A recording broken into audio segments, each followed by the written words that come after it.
Live from the House of LeMay Makeup and Dressing Room. Here comes Amber. Stop what you're doing. Here comes Amber. She's just doing what she can. Here comes Amber. Cue the spotlight. Here comes Amber with 2 drinks in her hand. The matriarch of fashion, secret super glasses, you can ask her, does she do it? There's really nothing to it. She's got that feminine gaze. If you have a party, or if you're feeling naughty, call up the House of LeMay. Here comes your favorite gal. Here comes your queen. Here comes the talk of the town. It's Amber Live tonight. The music starts playing, it's time for cabareting on Amber Live tonight. Ladies and gentlemen, please turn off all cell phones and get ready for your host, Amber. Hey Amber, what the heck? I'm driving around looking for last week's segment because it never aired. All my hard work for nothing. Dude, is Rusty Bean gonna be on the show this week? I say older because let's face it, you're older. Make a video, Rusty. We'll play it on the fucking show, dude. Wow, thanks Amber! Come on, get with the program. Play Dwayne fucking Scott Zerny. Dude with 3 fucking names. Pick a name, Dwayne Scott Zerny. Gee, I don't know what the problem was. You wanna see a fucking artist at work? Put me back on! I was on the show. Dude, did anyone get a word that guy said? Rusty wasn't? Funny, didn't miss him. Couldn't understand a word with him. He needs fucking subtitles, dude. Everybody just calm down. Jeez, you or something. Maybe we did. I'm not taking responsibility for that. Anyway, look, last week we had an unfortunate technical glitch. Some parts of the show did not play in their entirety. We missed Rocco and Rusty and Pass the Tea, but we will play them this week because we thought it was such a great show. The Maureen Van Sant interview was fantastic. Rocco, Rusty, and Emoji did a lot of hard work on their parts. So we're playing it all again. You're going to love it. Enjoy the show. Hello, and welcome on this chilly Sunday night here in Burlington, Vermont. But we've got a great show for you lined up. And to help us get it started tonight, I'm sorry. You know what? Share and subscribe. Silly me. I'm just so excited about tonight's show. But you want to get that out of the way first, all right? Make sure you do it. All right. So now let's bring in Russell to talk about the show. Hey, Amber, how are you tonight? Oh, I'm doing fine, Russell. I'm just really excited about tonight's show. And cold, too, apparently. Yes. So, Russell, I know we have some new viewers tonight, so tell them what's the best way to watch the show. Okay, the best way to watch the show is on YouTube. And that's because on YouTube, Amber comes in full HD, and a lot of people are over on YouTube watching, so you can join the chat there and talk with all your friends. So go to YouTube.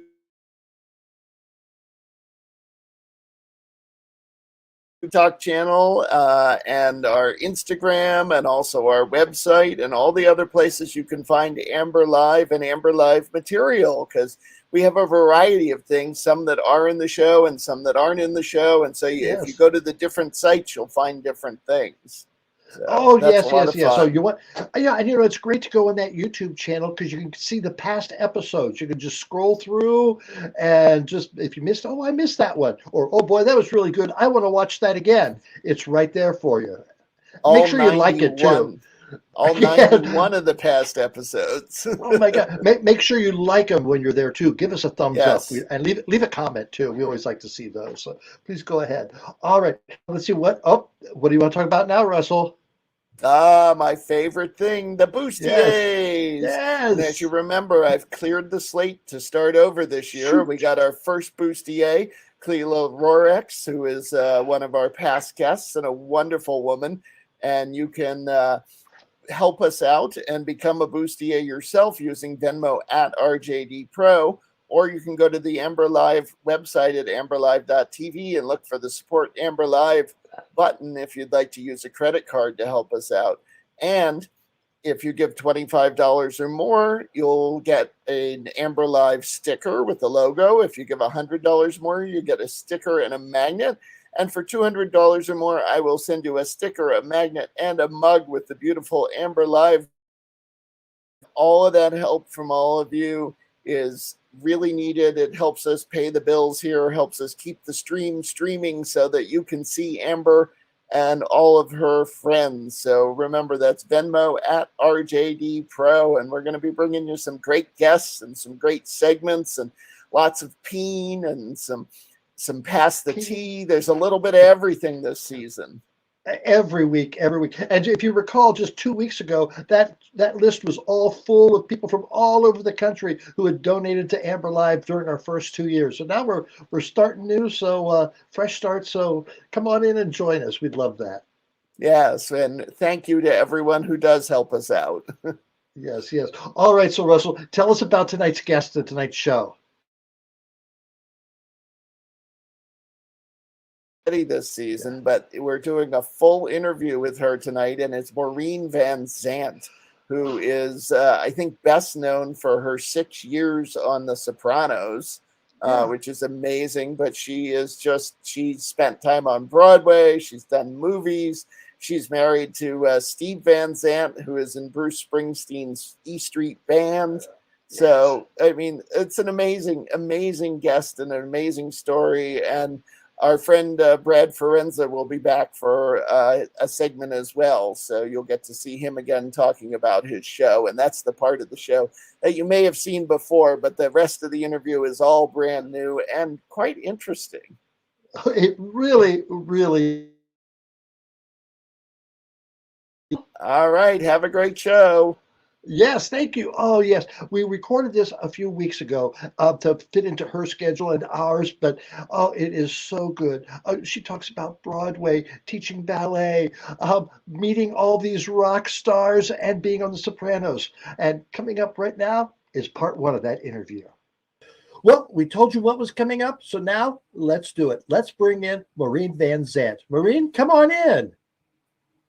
Hello. Hello, Maureen. It is such a pleasure to talk to you. Thank you so much for joining Amber Live. Now, a lot of people are going to see you and they'll go, I know her. She was on The Sopranos. And that may be all that they know about you. But in the entertainment performance field. Tell me about that. It's a stranger. Well, they might not recognize me because my hair's not as big as it was there. But, oh, my God. I started out as a little ballet girl, a little ballerina. Age 5, started doing that. Ended up on Broadway in Gypsy when I was quite young. Let's just talk about. Let's back up to ballet. Where did you grow up? I grew up in New Jersey, Newark, New Jersey, mostly. So ballet, as a young girl, how were your parents interested in ballet? Is that something you decided you wanted to do? Not at all. They were the least stage parents that you would ever have met in your life. I just went because one of my friends was going to take some dance lessons, and I thought I'll go with her. And she quit. I stayed, and I loved it. And then my grandfather took me to see West Side Story on Broadway when I was a little girl, and I thought, oh, I want to do, I saw the Sharks and I'm like, I want to do that. And then I saw Cheetah Rivera. I'm like, no, I want to do that. And so I never reached Cheetah's level, but I did become friends with her, which is even better. So yeah, seeing that really inspired me. How exciting. So you went from ballet. Do you remember your first recital or whatever, a performance as a ballet dancer? I'm sure it was in the Nutcracker or one of those things. And I was a little snowflake or something like that. I don't really remember it, but there were a lot of them. And it was very, very challenging because most of the ballet girls wanted to just only do that, but I wanted to have a whole other life. And I was a very rock and roll girl when I got into my teens. So it was kind of hard balancing the two things, but I wanted to do it because I didn't want to miss out on anything. All right, you mentioned Gypsy. How old were you when you auditioned for Gypsy? Tell me about that. I was, I guess, about 8 or 9. And I was brought in as a replacement. I was not original cast or anything, but I was baby June, and got to tap dance, and probably the only time in my life that I could sing, because Who was Mama Rose? Who was Mama Rose? who do you think? Ethel? Oh my God, you worked with Ethel Merman. And I thought she was this big giant person. She was, and terrifying in a way. Yeah, it was fun. And again, I don't have that many clear memories about it, but I remember that I was very, very much in awe. How many years were you in Gypsy? Oh, very, very, very short time. Very Yeah. short time. I was brought in as a replacement, and I did it for a little bit. I wasn't really a singer. I didn't think that Broadway was going to end up being my thing. So I thought I'll either act or dance, but I knew I couldn't be the triple threat that they require. Okay, what came after Gypsy? Let's see. After that, I guess continued my ballet studies, and just was sort of a regular girl. And then when I was about 8, cast, but one of the tribe members, again, not a singer, so I was a dancer and kind of hippie. Naked? Did you hang- get naked? Well, yeah. Everybody did kind of. How Yeah. was that? How was that? Your first rehearsal? Or I mean, the Well, other, obviously you they said you were brought in, so the other people were used to it. Yeah, take them off. Yeah, and I mean, I think when you're that age, nothing, and you're in good shape, and you're kind of a hippie anyway, you don't care. Everybody else is doing it. I would never have done it on my own. If someone said go on stage naked by yourself, no way. But it was kind of dark. It was not really just standing out there. It was part of the show. So I thought, well, that's okay. That's okay. Yeah.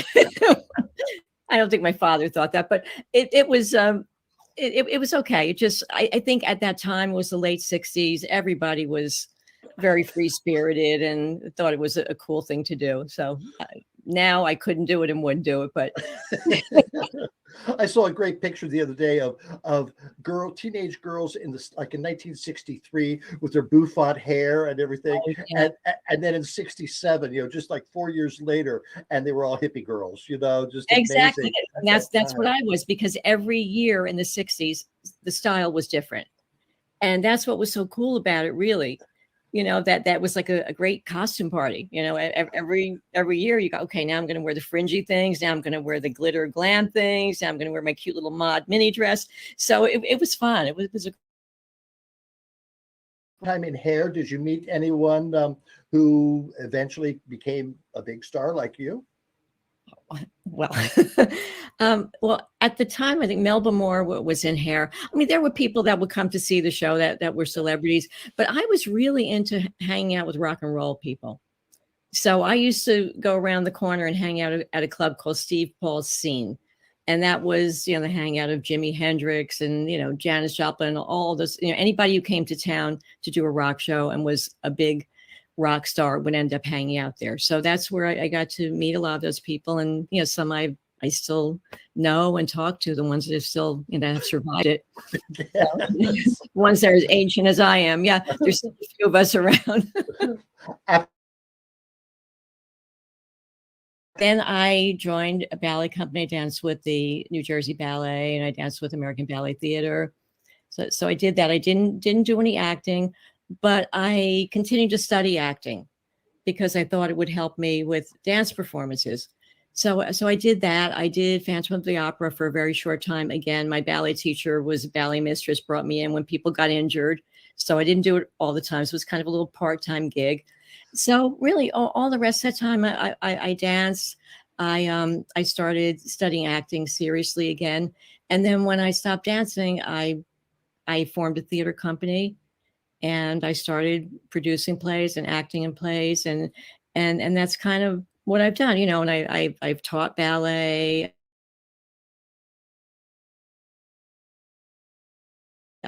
I studied with Herbert Berghoff. I studied with Stella Adler. Oh, you couldn't find anybody good, huh? Yeah, no, I just went to the rejects. I mean, it's just that it was the timing. Those were the people that were teaching then. And, I don't think there's been equivalent since. I mean, I'm not really going to acting classes, but those were the legends. And I was lucky, I was I studied with a number of different teachers, Michael Beckett, Sam Groom, Elizabeth Wilson. Yeah. And it was interesting because I got different things from all of them. And it was just great to watch them because some of them were just performers in there. I mean, Stella Adler would come into the room like the biggest star on earth. So no one could ever compare to her. But I was lucky. I love how you just said, yep, I was in Hair. Yeah, I was in Gypsy with Ethel. Yeah, that is so many years ago. Yes. Well, what year was The Sopranos? What year did that start? I think they shot the first episode in 1999, but I didn't come on the show until the second season. So it was probably about 2000, I guess, the next year. And how did you get that part? Well, my husband plays Silvio Dante on the show, and he had a wife in the first season, and they didn't want to continue with that actress. She really didn't have that much to do, so I don't think that she was very visible. And I was at the wrap party for the first season, and the casting person, Georgianne Walken, came up to me and said, "Would you like to come and audition to play his wife?" And I was like, "No way, that's too weird." And then I kind of thought about it, and I talked to some of my friends. They said, "You're so stupid. It's like the biggest show on TV. You have to do this." And I thought, okay, I'm not going to get it anyway, because they're very strict on The Sopranos. You really had to audition. They wouldn't just say, "Oh yeah, you're Steven's wife, so we're going to give you the part." Good. So I went in and I auditioned. There were 100. I'm like, I'm definitely not getting this. So I kind of went in and I had fun. And then they called me the next day and said it was down to 4 people. And I was one of them. And I go in there and there's a very famous soap opera star there. And I'm like, oh, I'm definitely not getting it. So again, normally I'd be totally freaked out and nervous about an audition, but I just didn't think that I would be in the running. So I had to go up in front of the entire cast and crew of not the cast, but the crew of the show. And it was very daunting for me. It was a very strange experience. And, did a scene and then I got the part, and no one was more shocked than I was. And who did you model your character after? Well, I grew up in Newark, New Jersey, and I grew up among those people who are the type of people who are on Sopranos. So I had a lot of models, my aunts, my mother, my sister. So I kind of played my sister a little bit. Does she know that? I think I might have told her, or if she watched it, I think she would figure it out. I think a lot of my language, the way I spoke and the clothing, I used to give it to her after we finished for the season, because they would give us our wardrobe and I'd say, here, I got a whole ton of clothing for you that I'm not going to wear. And she'd be like, oh, this is fantastic. So yeah. Had you done TV before The Sopranos? No. Wow. And my first scene was with Edie Falco, and it was a big, long scene, which of course, got cut to death as everything does on TV. But I'm thinking, like, what the hell? I'm on set. I'm like, what the hell am I doing here? And I said to Edie, this is my first TV job. And she said, nobody has to know. And she was great. And, we did the scene and baptism by fire, and it was okay. I was always nervous. So it was very strange to me because I had always been on stage. So to be in a room with cameras and lights and people all around, it was really difficult for me. So what did your husband, what encouragement did he give you, or did he give you any guidance? Well, I just think there was a certain comfort in his having been there. So I had already met a lot of the actors. So I didn't come in a total stranger. But truthfully, we weren't in that many scenes together. I was mostly in the scenes where I'm going to lunch with the girls, or, going to some I was in a few scenes with him, and there was one episode where we did a lot together, but mostly it was not so much husband and wife thing, even though we played that. But it was fun. It was interesting to try to have to relate to him in a whole different way. When did you first meet Steven? I met him in 1975 at the Bottom Line Club when Bruce Springsteen and the E Street Band did their shows that kind of put him on the map. They did, I think, 15 shows or 10 shows in a row, and people were talking about this guy Bruce Springsteen. And I'm like, who the hell is that? And my friend said to me, you got to come to the show. I'm like, no, I'm not interested. You know, as with everything that turned out to be something big in my life, it's always like, no, I'm not interested. Oh, I'm not going to get that. And so I went to the show, and that's where we met. And didn't start going out till a couple of years later, but all the way back then, yeah. And you've been to Well, 77. So I'm very poor at math, but married since 82, but together since 77. Yeah. wow, 40-some years. Congratulations. Congratulations. That is Crazy. great. Don't live a day over 95, right? So, yeah. All right. Well, thank you very much, Maureen. We have a lot more to talk about, but we're going to take a short break and we'll be right back. Fantastic. We'll be right back with I look Maureen Van Sant. Oh, wait, there's more coming up with Maureen Van Sant. But first, people said, where was Rusty Peen last week? Well, I think he was preparing for this special tribute to The Sopranos. Can't wait to see this. Take it away, Rusty.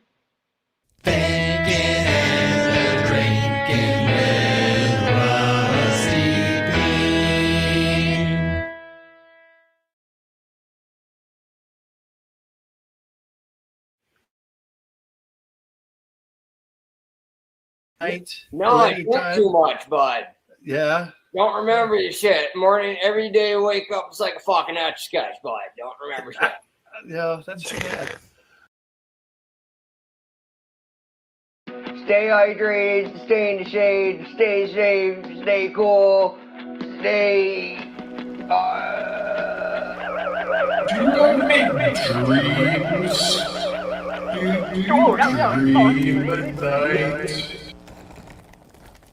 Sup, dude? This here's Rusty Peen from the Beaver Pond Guns and Tackle Society, former president of the Beaver Pond Guns and Tackle Society, and their mission is to arm more drag queens because a loaded drag queen is a safe drag queen. Dude, y'all have pushed the peen too far, and it's high time I be getting out of this one-horse town. Dude, I taught Craig how to talk good. I solved... Dude, Ma Peen says I'm a drunken peen all the time, ain't never gonna do nothing with my life. Well, I won that Golden Cootie Award, didn't I? Dude, it's time that I sell my gun, quit being president, and get out of town. I'm going to New York and seeing Russell and Jock and making it in a big city. Kiss my ass, fucking dirtmouth college.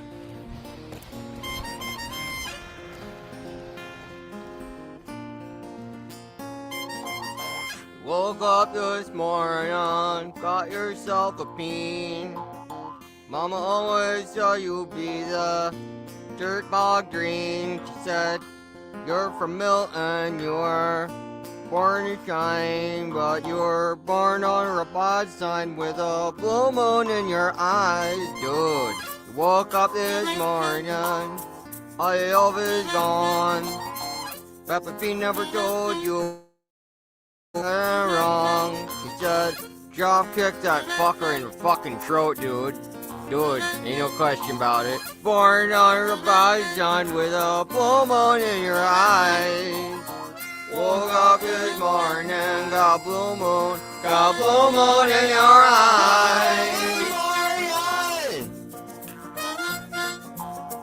Woke up this morning, world turned upside down. You're about to think I've been your same since your bulldog in your town. But you're from Milton, you got shotgun shine, shame about it. Corner about sign with a blue moon in your eyes. Woke up this morning, got yourself a bean, got yourself a bean. Got yourself a bean.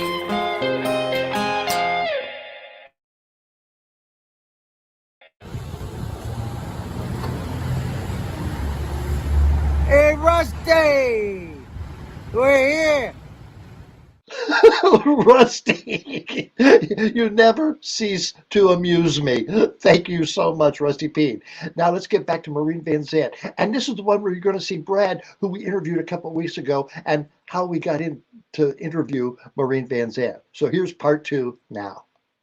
All right, we've got more to talk to Maureen Van Sant about post Sopranos. So come back in, Maureen. Right. Welcome back. Okay, so how many years were you on The Sopranos? I was on from the second season through the last, which it was, they called it sixth season, but it was sort of really seven because they split it up. So I was on the whole way through from season 2. Now, what did you think about the prequel movie that was out recently? Oh, I thought it was a lot of fun. And David Chase, the creator of Sopranos, who of course wrote it, is one of my dearest friends. And so I knew all about it from the inception. And so it was always exciting. You know, I saw different versions of it before the end version came out. And I just thought it was a lot of fun. I think, you know, the cast was wonderful.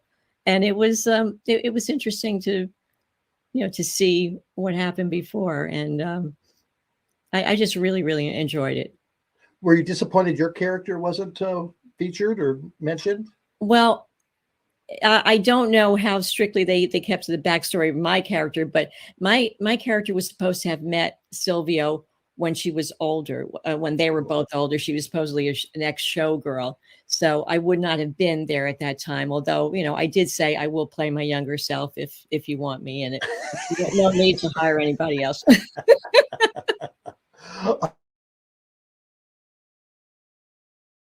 Sopranos closed down and the pandemic. Well, I had mentioned that I had gone back to studying acting, and I met a few actors in class, and we decided to start a theater company together. So we started a company and did a ton of really great plays and continued that over the years. And Vincent Pastore, who played Big Pussy on The Sopranos, he was in one of the plays that we did, and we became very good friends. And then we started another company called Renegade Theater, NYC. And so we've been doing that. And we've taught an acting class together under the auspices of HB Studios, where I studied years ago and where he had studied years ago. And so been doing that with him. And now I'm doing my own acting class with another actor, Sammy Semenza. And I'm working with Vinny.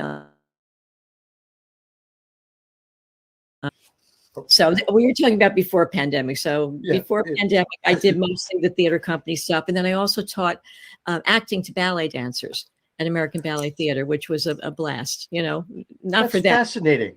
That's fascinating because one doesn't think that the ballet dancers need to act, but they need to present themselves. And we're telling stories when we dance. If you're dancing in Romeo and Juliet, or you're dancing in Swan Lake, you know, you are that swan and she's in a situation. She meets the prince. The prince has to save her from this evil monster. So you are acting. You're just not using your voice. And that is what's interesting about teaching ballet dancers, because they kind of don't, and I didn't at first either. They don't know how to use their voices. They just know how to use their bodies. So it's kind of very scary for them to start that acting process. But once they got into it, I think they got back and doing it again. But that's something that really has to be done in person. And I don't know if everybody is 100% ready for that. You know, it's things are okay and then they get bad again. So just what type of plays did you produce with the Renegade Theater? Oh God. With my first theater company, we did Simpatico by Sam Shepard. We did Burn This by Lanford Wilson. We did some Tennessee Williams. We did a number of original plays. And then with Renegade Theater, we've done, oh my God, something called 40 CPS, which is about Michael Bennett and his about the period of time when Chorus Line was being turned into a movie, and all of the problems he was having with the movie producers, because he wanted it his way, of course, and they wanted it their way. We did. It was a terrible movie. Yeah, it was a terrible movie. Exactly. We've done so many. We've done something called Marlon Brando Sat Right Here, which is about a waitress in the 50s who works at a diner. And when On the Waterfront was being filmed, and Marlon Brando would come in the diner. So that play is kind of based around that. We've done a ton of really, really great stuff. And then of course moved on to doing it on Zoom after. all the Yeah, March 2020 started the pandemic, and we had to shift gears. So how did you shift gears? Yeah, it was at the time that it happened, our theater company was rehearsing a play called Lovers and Other Strangers, which we had done before. Oh, wow. Fantastic play. And we got a whole new cast together, and we were very excited about doing it. We were rehearsing. We rehearsed one night. The next day, everything shuts down. Broadway, everything gone. So we thought, well, should we just drop this, and maybe in a few months everything will come back like everyone thought? But no, and we saw it wasn't coming back right away. So we thought, let's try this Zoom thing. So we were kind of one of the first groups to put up a play on Zoom, and it was a mess because Zoom was really a disaster. Am I on? Can you hear me? Exactly, and if people's arms disappearing and heads disappearing and Cats. So it was a challenge, but we did it, and we learned how to keep doing it because that was all we had. That's all we had, and that's how this show started as well. Now, one of the projects you've been working on is Around the Sun. Yes. With our good friend Brad Forenza. So let's bring Brad in and let's talk about that. Fantastic. Hi, Brad. Hi, Brad. Hi. Good to see you, Amber. Great to see you, Maureen. Yes, Brad. For those who didn't know, Brad was on the show back on January 2nd, I believe it was, and we talked about this show. Maureen, well, first of all, Brad, just for those who didn't see that, just give us a brief synopsis of what your show is about. Sure. I have to kind of massage out my smile lines because Maureen and her history has me smiling quite wide, hair especially.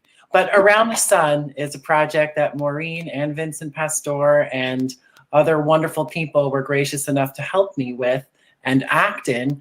It is a scripted episodic podcast. So it's not a traditional interview-oriented podcast. There's a script that I wrote. Every episode is self-contained, and every episode features two co-stars.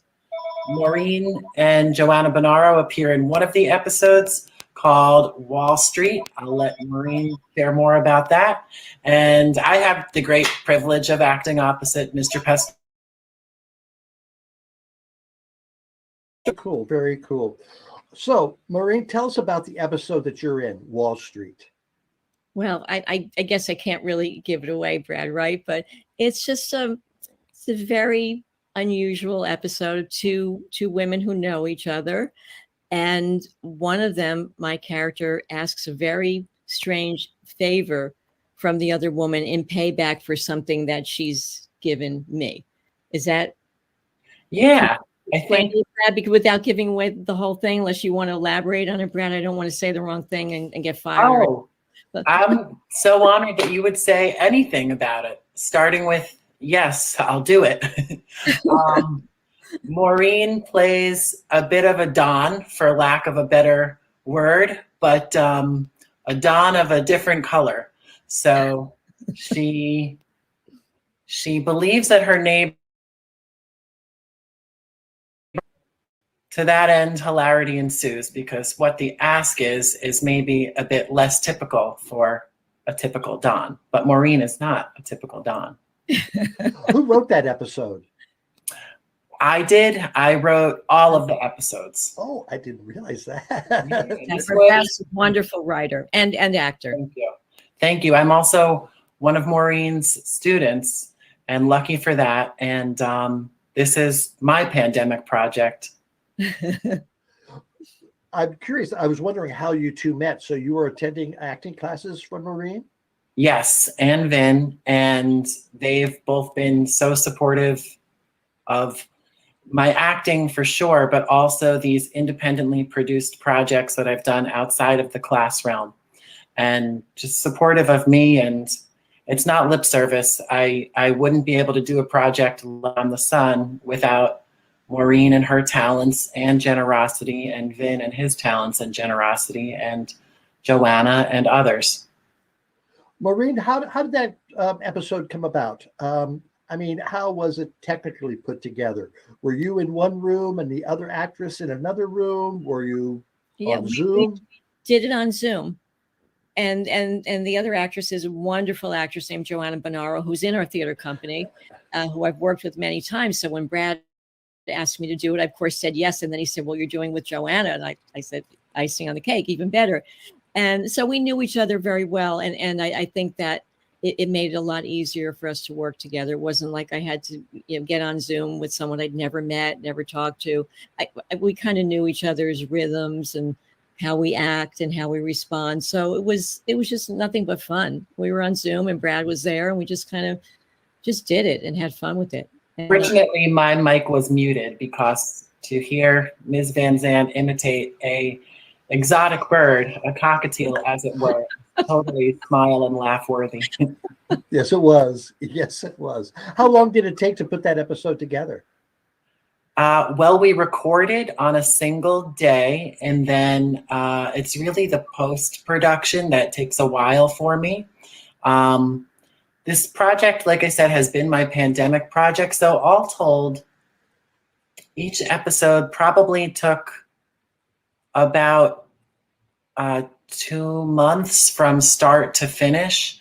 But recording itself, speaking as a producer, recording itself is a single day, but I know that Maureen and Joanna worked outside of that single day, so everybody's timeline's a little different. That is very cool. That is very cool. That you're featured in, and we'll. I'm going to keep smiling. Thank you, Amber. Thank you, Maureen. Thank you, Brad. All right, Maureen, we're going to take another break. We'll be right back to find out what you're doing today and what's in the future. Thank you so much. All right. But wait, there's more of Maureen Van Sant coming up. But first, let's catch up with Russell, find out what he has to say. Russell, come on in. Hey, great show. Oh, my God. I love this interview. Oh my gosh, that apartment she was in. I said, where are you? Oh, I'm in Greenwich Village. I go, of course you are. Of course. It's beautiful. Oh, my God. It was so nice. And her work with Brad is fantastic. And the stories of Broadway and Ethel Merman. It's just amazing. Oh, but there's more. Wait, there's more. So take it away, Russell, with your topic. Yes. A quick shout out again to the Boost.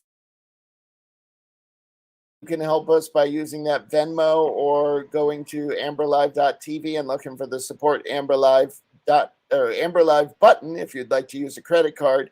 And all of your money goes towards Amber Live's expenses, the software, the cameras, everything we have to keep running here. So we got to keep the lights on, and we thank you all. And then one other way you can help us out is by watching this word from our sponsor.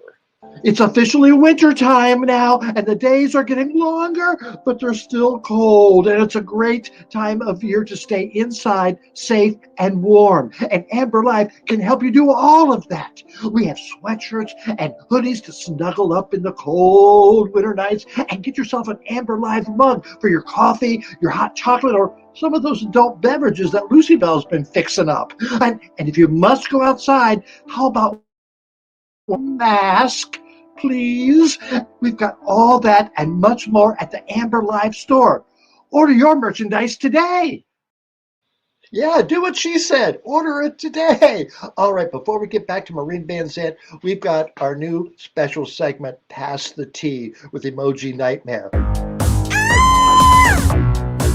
Girl, that's hot. Hey, it's your girl Emoji Nightmare. Thanks so much for tuning in to Pass the Tea. So, it's episode 3. This is gonna be the exciting episode where the two sets meet one another. Yes, finally. Love that. We've got the full 12 queens.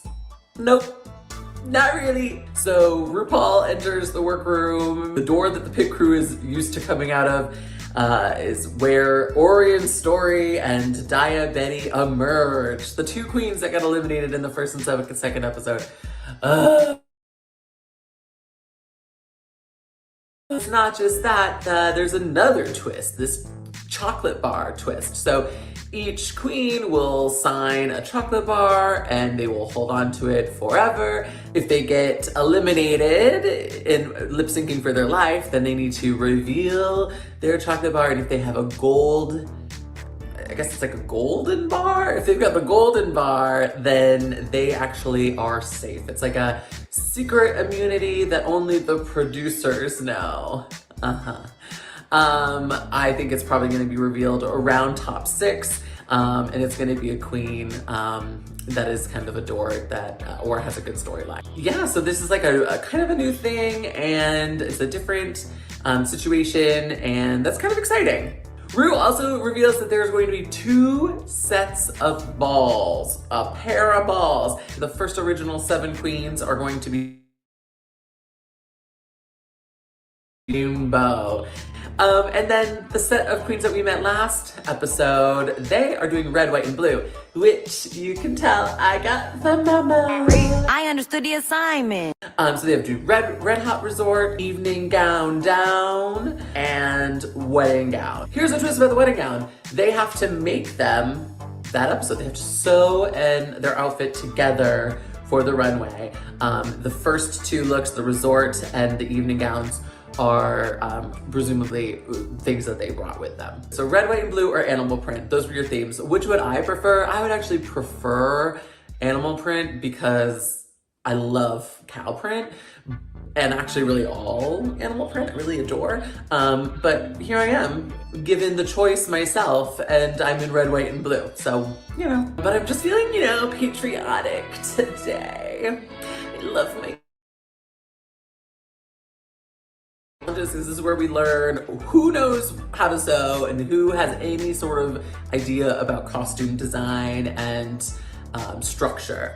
In the workroom, we find out about a lot of queens' past family trauma and history. All of this is, of course, washed away when they discover a dead dragonfly in the workroom. Cornbread, who was calling Diabetti diabetical, or diabetica, offered $1,000 if Dia were to consume the dragonfly, which she does. I would have done the same thing. I have done way worse for way less. So I hope that Cornbread is a woman of her word and that Diabetti just made an easy 1K. On the runway, I'm obviously not gonna go over all the looks because there were 42 of them. 42! But what I can say is that the ones that were, you know, talking big game and were pros, they were not actually in the tops or really in the bottoms. 8 of the queens are sent back to untuck because they are safe, and we soon learn with the critiques that the bottoms are Orion, Story, June Jambalaya, and Maddie Morphosis, and the tops are Willow Pill and Jiria Van Michaels and Georges. I had some issues with these, so I didn't think Georges was all that great. I also didn't think Willow Pills was as amazing as they let it claim to be, and which was why I was even more surprised that Willow was deemed the winner of this week's challenge, when really I think Angeria had the most stunning looks for this runway. She's polished.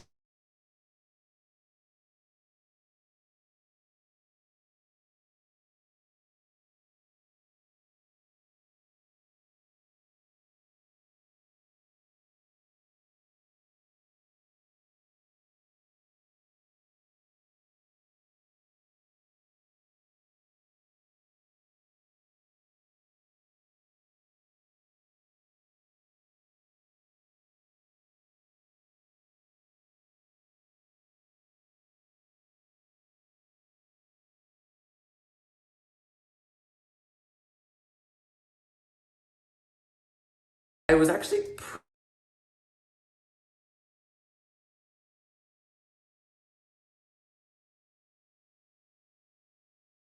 pretty upset that in this singer, no. But I do think she deserved to stay over June Jambalaya.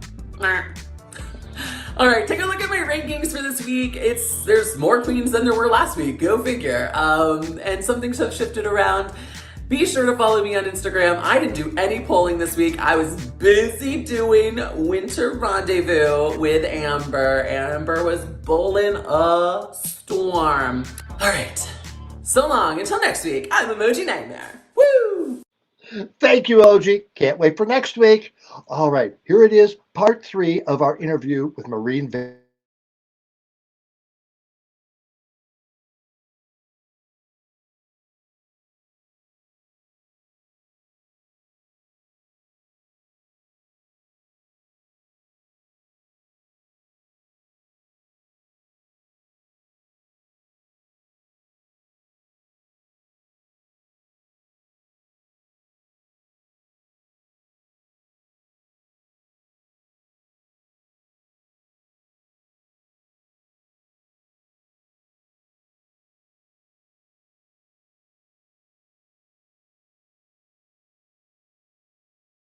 Anyone interested in signing up for the classes or finding out about it. I am currently working on a play on Zoom called A View from the Bridge by Arthur Miller. Beautiful play, and Vincent Pastore is directing it. So we just started working on that a few weeks ago. We did a full production of Streetcar Named Desire several months ago on Zoom, which was quite a challenge, but we had the actor who played Stanley Kowalski, Sammy Semenza, who also teaches the acting class with me. He's also an incredible editor and technical person, and he made this thing look almost like a movie on Zoom. So great job on that. So we did that. Now, are those available for anyone to see? I believe so, but I can't. It might be on our YouTube channel, Renegade.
Can you tell me more about that? Well, I always have been. I've been involved in a couple of organizations that actually involve children in the arts. One of them is called the Rocket Academy, which it's an academy in New Jersey that teaches kids how to play instruments and sing, and mostly rock music. The guy who runs it was a rock musician, and we've done a lot of fun things. We did Tommy the musical, and I was in that. I played Mrs. Walker, horribly singing it, but it was fun. Nobody noticed because the kids were so good. Yeah, we've done a lot of projects. They do a lot of concerts, and I mentor the kids with that and help do fundraising for them and get people to to pay attention to what they do because it's really important. And there's another group and instruction to underprivileged kids. So they go to a lot of schools where kids really can't afford to have instruments, and the schools have pretty much taken the arts out, period. That is such a shame. How much? Yeah, I remember as a young kid, music class, Mrs. Barnett would push her music cart into our room twice a week, and you learn how to count, you learn fractions, you learn all kinds of things through music. Yeah. And they just cut it, And it really stimulates your mind in such an amazing way. Music is very mathematical, as you just said, and yes. Dancing is kind of mathematical in its own way. And it really is it's something that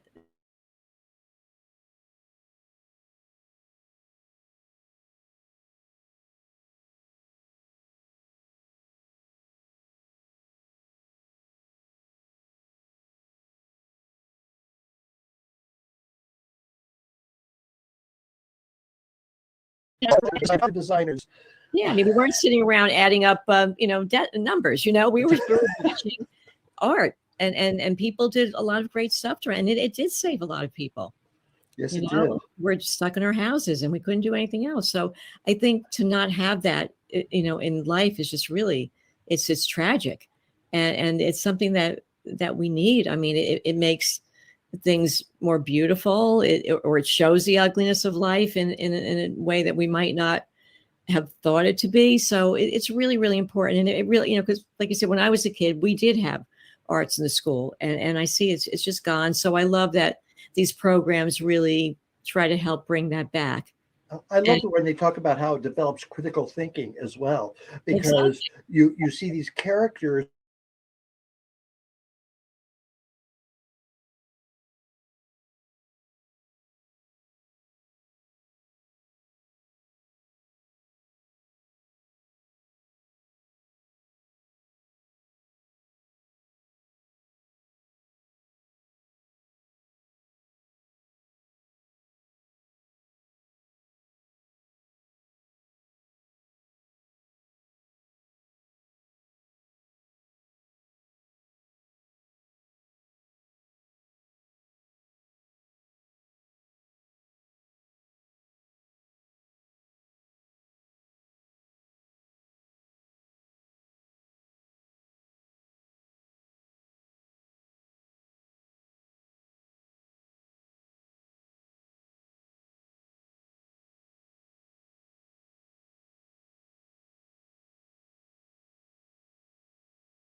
Weather contest just to cause a scene. No other reason. I'm sure it was. I'm popular one day a year. Okay, next up. This is actually another Ripley's exhibit. Oh, you're going to like this one, Amber. This is from St. Augustine, Florida, which is, coincidentally, this is also the home of the Ron DeSantis Sanitarium for the Criminally Negligent. It's the allegedly the biggest boot in the world. Guess who we want to use it on? This boot is size, drumroll, 168. Oh my God! Yeah, talk about big feet. Yes. Well, you know what? You know what? Pee Wee always said: big feet, big shoes. Well, yeah, especially when you talk.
Owning a two-headed cow is that I'm lactose intolerant, and I can't get 2% out of the damn thing. You know, I find that picture utterly fascinating. How many times? How many others? I fed my two-headed cow almonds. Still nothing. Still nothing. This doesn't work. Okay, we're gonna go. Let's go west. We're gonna go to Gerberville, California, and the chandelier tree in Underwood Park. Now, if this isn't the most selfish garage owner in the world, I don't know who is. And it's a one-car tree. So this jerk still needs a storage locker for his barbecue equipment and pool accessories and his damn trampoline. This concept never really caught on, but,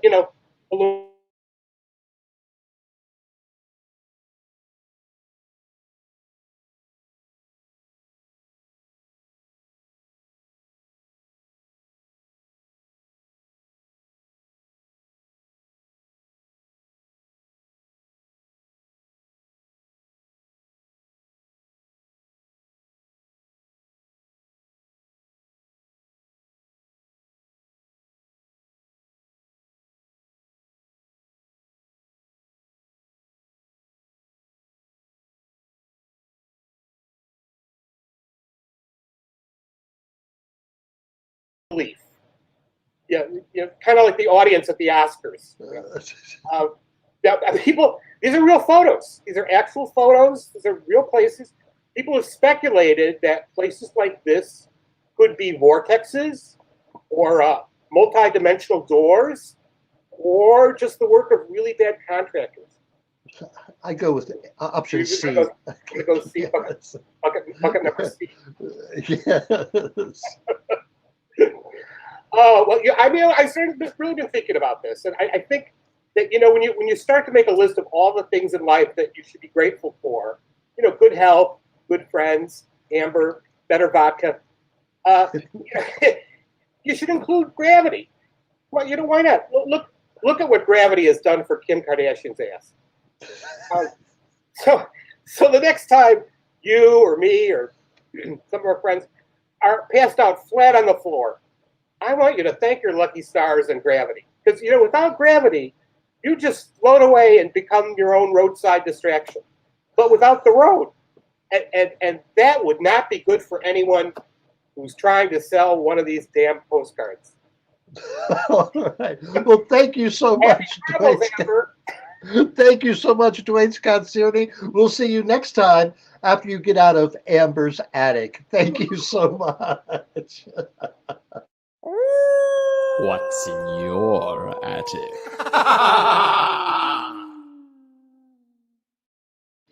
Yes, go.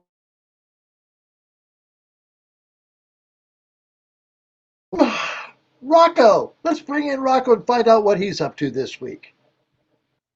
Hey, this is Rocco, and I wanted to just butt in on this whole episode with Maureen Van Sant because, hey, she's hot. But besides that, yeah, she was in The Sopranos. And you know how I know that? Besides watching the show and seeing her, I auditioned for The Sopranos. Now, mind you, I wasn't cast because they said, hey, you're not exactly like Italian enough. I was like, are you kidding me? But whatever, I digress, as they say. So, I want to discuss that ending. I know some of you are saying, hey, the ending has been discussed already. David Chase said that, illusion. Number one, if he did get whacked, who whacked him? I think it was the guy bringing the french fries. Could have been. Or, if you recall, Meadow was running in from the parking lot. Now, Meadow was described, pretty much as a bombshell because she was hot too. So I think when she was running in, she tripped and that bomb went off. And boom, everybody's dead. That's what I think happened. I could be wrong. Go figure. What the hell's going on with the lights? Thank you, Rocco. Rocco has his own fan club. Yes, he does. And so as you proceed through January, stay warm, stay safe, get vaccinated, get boosted, wear your mask. Let's get out of this thing together, all right? Take care. See you next week. Bye-bye. That's one for the books. Yeah, well, that's one book that needs to be burned.